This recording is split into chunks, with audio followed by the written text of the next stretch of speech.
11h54, começou hoje cedo o julgamento do réu que é acusado de assassinar a jovem Andressa Brito de Souza. A gente tem acompanhado esse caso ao longo da semana. A Camila Horato está em cima. O que já aconteceu no julgamento nessa quinta-feira, Camila? Bom dia, seja bem-vinda ao BG. Obrigada, Parra. Bom dia para você, bom dia a todos que acompanham o Balanço Geral dessa quinta-feira. Pois é, esse julgamento começou hoje bem cedinho já, né? Ainda está acontecendo e deve seguir ainda pelas próximas horas, viu, Parra? A gente, como você disse, vem atualizando esse caso ao longo da semana e esse réu hoje, esse acusado hoje, ele deve ser julgado então por 2 crimes, o crime de homicídio e também o crime de estupro. Esse crime de estupro, a gente até trouxe essa atualização ontem aqui no Balanço Geral, é porque um exame foi feito e o resultado foi divulgado há poucos dias. Esse resultado apontou então que sim, que Andressa foi também estuprada antes de ser morta. E é por isso então que esse acusado hoje é julgado pelos 2 crimes. Esse julgamento, ele já tinha sido agendado outras 2 vezes, mas acabou não acontecendo justamente porque esse resultado desses exames ainda não estavam prontos. Agora, com esse resultado, o julgamento foi então marcado e, como você disse, ele acontece hoje desde bem cedinho aqui em Cascavel. Só para a gente relembrar um pouquinho mais desse caso, né? Mais uma vez, a Andressa, ela foi encontrada morta em fevereiro do ano passado. Ela estava numa casa, numa propriedade rural, na Cajati. Esse é o nome da propriedade. Ela foi encontrada, então, dentro dessa casa. Ela estava morta. Na casa tinha também um bebê de 10 meses, o filho da Andressa. O acusado, ele foi encontrado 5 dias depois de cometer esse crime e foi preso. A gente vai continuar por aqui, Parra. A gente está, nesse momento, na frente de uma universidade aqui de Cascavel, já que esse julgamento acontece no auditório dessa universidade, e a gente vai continuar por aqui para trazer atualizações. Inclusive, no comecinho da manhã, hoje, a nossa equipe já esteve por aqui também e conversou com o advogado de defesa desse caso. Vamos acompanhar esse trechinho da entrevista para ver o que ele disse sobre o que ele esperava desse dia de hoje. Não podemos nos basear apenas com uma perícia.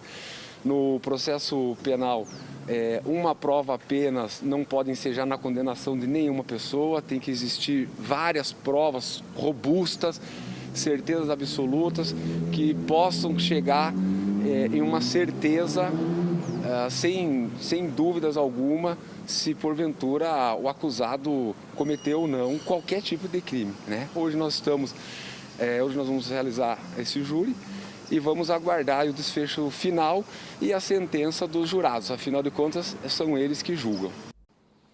Vamos voltar a falar ao vivo do julgamento do acusado de assassinar a jovem Andressa Brito de Souza, o crime registrado em fevereiro do ano passado aqui em Cascavel. Camila Horato está nesse caso e vai conversar, inclusive, com o advogado de acusação desse caso, né, Camila? Por favor.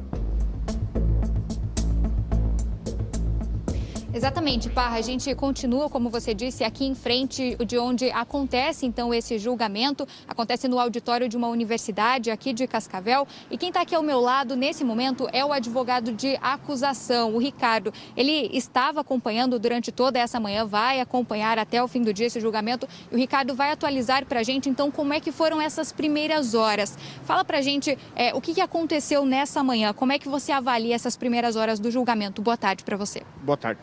Bom, após a entrada do exame de DNA no processo, a acusação mudou um pouco a sua estratégia de defesa. Evitando um júri longo, um júri cansativo, dispensamos a oitiva de todas as testemunhas.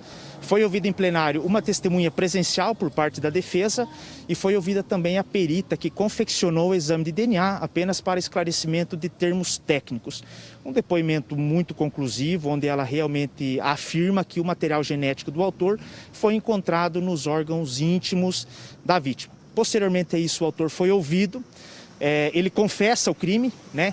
De acordo com todo esse material probatório, não havia outra saída senão ele confessar para buscar uma causa de diminuição de pena, porém ele nega o estupro. Então agora será iniciada a parte dos debates e a acusação mostrará ao Conselho de Sentença que há elementos suficientes para condená-lo também pelo crime de estupro. Como devem ser essas próximas horas, então? Deve ser concluído ainda hoje? O julgamento deve ser concluído ainda hoje. Em virtude dessa redução do prazo de oitiva de testemunhas, o julgamento deve ser encerrado ainda hoje. E qual pode ser a pena, então, do acusado? Bom, Se o Conselho de Sentença acatar a acusação por inteiro, que é as duas qualificadoras do crime de homicídio e também o crime de estupro, a pena deve chegar próxima a 40 anos de reclusão. Certo. Só um minutinho. Tá, só um minutinho que a gente tem mais uma perguntinha do estúdio que vem agora. Parra, pode falar que eu estou te ouvindo, eu repasso aqui para o advogado. Eu queria saber, Camilo, o doutor falou que ele confessou o crime, se ele deu alguma motivação, já que ele nega o estupro, qual a motivação que ele deu para poder ter confessado o assassinato?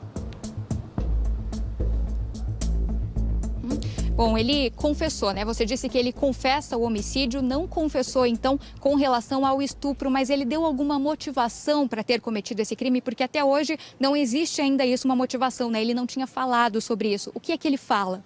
Bom, a acusação procurou extrair dele algumas informações, mas ele optou apenas por responder às perguntas da defesa.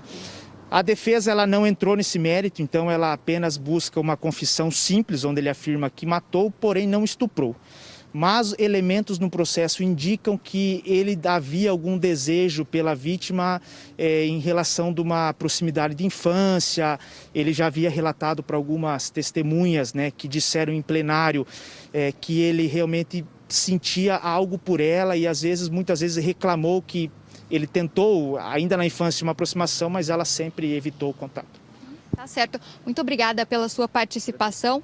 A gente segue por aqui, Parra, a gente continua acompanhando. Então, como o advogado acabou de dizer, esse acusado, ele então confessa esse homicídio, não confessa o estupro, mas existem laudos que confirmam sim que a Andressa foi estuprada antes de ser morta também. A gente vai continuar por aqui, Parra, e qualquer atualização, qualquer novidade, a gente volta aqui no Balanço Geral para trazer essas informações.